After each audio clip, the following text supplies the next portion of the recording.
হাদি খুনের অপচেষ্টাকারীদেরকে আপনি চিহ্নিত করেছেন। আপনার সরকার গ্রেপ্তার করেছে, কেন গ্রেপ্তার করে নাই, কেন করতে পারে নাই? বারবার বলে আসছি, জুলাই আন্দোলনকারীরা নিরাপদ না। এইরকম নির্লজ্জ, বেহায়া, অতর্ক, অযোগ্য স্বরাষ্ট্রমন্ত্রী বাংলাদেশ 54 বছর দেখেন। আমি ইউনূস সাহেবকে বলি, আপনি যাদেরকে মন্ত্রী বানাইছেন আমাদের রক্তের উপর দিয়ে, আমাদের জীবনের উপর দিয়ে, ওরা সব কালফিট, সব নষ্ট মাল। এই নষ্ট মাল দিয়ে আপনি এই তথাকথিত অথর্ব স্বরাষ্ট্রমন্ত্রী দিয়ে আপনি দেশ চালানোর অপচেষ্টা চালাচ্ছেন। এখনো হাদি খুনের অপচেষ্টাকারীদেরকে আপনি চিহ্নিত করেছেন। আপনার সরকার গ্রেপ্তার করেছে, কেন গ্রেপ্তার করে নাই, কেন করতে পারে নাই?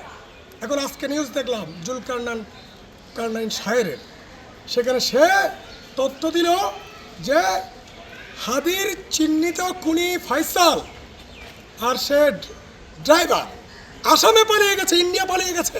কেন কেন পালাতে দিলেন? তাহলে স্বরাষ্ট্রমন্ত্রী হাদি হত্যা অপচেষ্টার ঘটনায় আপনি নিজেই যুক্ত। আমরা কি তা মনে করবো না? দেশবাসী কি তা মনে করবে না? স্বরাষ্ট্রমন্ত্রী পুলিশ চাইলে কি না পারে, পুলিশ চাইলে কি না পারে। পুলিশ মাটির 500 ভিতর থেকে আসামিকে খুঁজে বের করতে পারে, কিন্তু করেছেন, করবেন। এর মধ্যে দেখেন হাদির হত্যাকাণ্ডের অপচেষ্টার প্রতিবাদে উত্তরে একটা সমাবেশ হয়েছে, উত্তরে একটা মানববন্ধন হয়েছে। যারা মানববন্ধন করেছে তাদেরকে রক্তাক্ত করেছে, তাদেরকে খুন করার চেষ্টা করা হয়েছে। আমি এই আগস্টের সরকার গঠন হওয়ার পর থেকে বারবার বলে আসছি, জুলাই আন্দোলনকারীরা নিরাপদ না। জুলাই আন্দোলনকারীদের নিরাপত্তায় আপনারা কী ব্যবস্থা নিয়েছেন?